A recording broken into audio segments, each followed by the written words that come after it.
Kasalliklar haqida aytmoqchiman. Kasalliklarni ikkiga bo'lib olsak bo'ladi.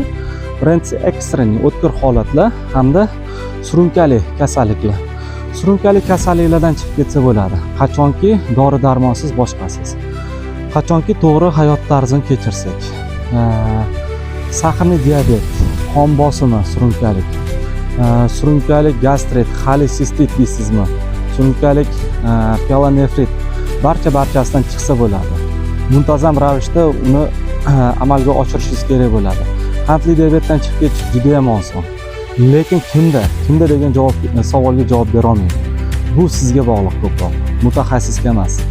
Sizda ixlos bo'lsa, harakat bo'lsa, shunga yarasha shifoyon topasiz. Mana bir nechta kasal ko'rib keldik. Ustozlardan olayotgan natijalarni ko'rdik. Dializlardan chiqishyapti. Oqargan sochlar qorayishni boshladi. Psoriaz kasalliklardan, alopesiya kasalliklardan, qon bosim kasalliklardan, sahrlardan chiqib ketishyapti. Buni yo'li bor. Buni yo'li juda ham oson. Faqat bu sizga bog'liq. Harakat qiling.